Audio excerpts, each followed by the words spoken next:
রামগড় নুরানি মাদ্রাসায় হিফজ সমাপনী ও পুরস্কার বিতরণ। রামগড় ইবতিদায়ী নুরানি তালিমুল কোরআন মাদ্রাসার অভিভাবক সমাবেশ এবং হিফজ সমাপনী শিক্ষার্থীদের দস্তরবন্দি ও পুরস্কার বিতরণী অনুষ্ঠানে প্রধান অতিথি বক্তব্যে সাবেক সংসদ ও খাগড়াছড়ি জেলা বিএনপির সভাপতি ওয়াদুদ ভূঁইয়া বলেন, আজকে আপনাদেরকে অনেকদিন পরে, অনেক বছর পরে এই মাদ্রাসা এই মসজিদের সামনে আসতে পেরে আমি নিজেকে অত্যন্ত ধন্য মনে করছি, ভালো লাগছে। ছোটবেলায় এই মসজিদে নামাজ পড়েছি, আপনারা শুনেছেন এই মাদ্রাসার পেছনে আমার ভূমিকা ছিল, অবদান ছিল।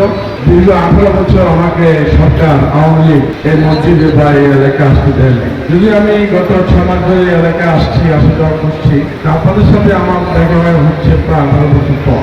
এটা আপনারা জানেন যে আওয়ামী লীগ একটা সন্ত্রাসী রাজনৈতিক দল ছিল। আওয়ামী লীগ সরকার একটা সরকার ছিল, যার কারণে আমাকে তারা এই এলাকায় আসতে পারেন, যার জন্য আপনাদের সাথে আমার দেখা সাক্ষাৎ হয়। তারা মনে করেছিল আপনাদের সাথে এদেশ ছাত্র জনতা সকল রাজনৈতিক দল মিলেমিশে স্বৈরাচারী আওয়ামী লীগকে বিতাড়িত করে। মাদ্রাসা পরিচালনা কমিটির ও পৌর বিএনপির সভাপতি মোহাম্মদ জসিমউদ্দিন বলেন, ওই জায়গাতে বর্তমানে যে ঘরগুলো আছে এগুলা একটু জরাজীর্ণ অবস্থা আছে এবং প্রায় 550 উপরে ছাত্রছাত্রী এখানে পড়ালেখা করে। জায়গা সংকুলন হচ্ছে না। আগামীতে লিডারের কাছে অনুরোধ থাকবে এই মাদ্রাসার উন্নয়নে, রামগড়বাসীদের পক্ষ থেকে অনুরোধ থাকবে এই মাদ্রাসাকে উনি যারা সুদৃষ্টিতে দেখেন এবং এই মাদ্রাসার ভবন নির্মাণের ক্ষেত্রে ওনার কাছে আমরা আবেদন জানাচ্ছি যাতে প্রায় 550 ছেলে মেয়ে পড়ালেখা করে এই মাদ্রাসার ভবন দরকার।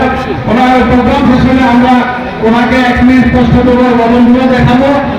তো আমার অনুরোধ থাকবে এটা এখন আজকে এই প্রোগ্রামে সবাই সময় নিয়ে উপস্থিত হওয়ার জন্য অভিভাবকদেরকে বিভিন্ন অবস্থান থেকে এসে উপস্থিত হওয়ার জন্য ধন্যবাদ জানিয়ে এই অনুষ্ঠানকে মহিমান্বিত করার জন্য সবাই কষ্ট স্বীকার করে যারা এই আজকের এই প্রোগ্রাম পরিচালনা করেছেন এবং প্রোগ্রামে উপস্থিত হয়েছেন সবার প্রতি ধন্যবাদ জানিয়ে আমি আমার বক্তব্য শেষ করছি।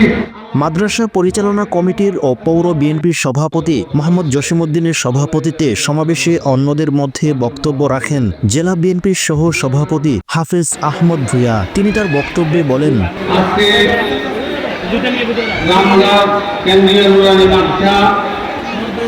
উপজেলা বিএনপির সভাপতি ইব্রাহিম খলিল বলেন, রক্ষা করছে তার জন্য আলহামদুলিল্লাহ।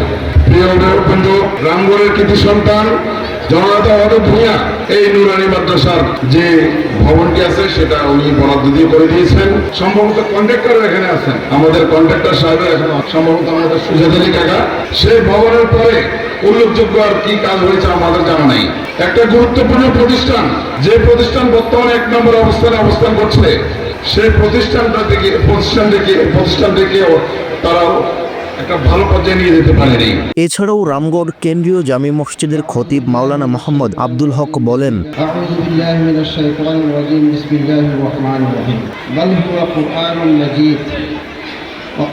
উপজেলা বিএনপির রাজনৈতিক নেতৃবৃন্দ সহ অভিভাবক শিক্ষার্থীরা উপস্থিত ছিলেন উক্ত অনুষ্ঠানে।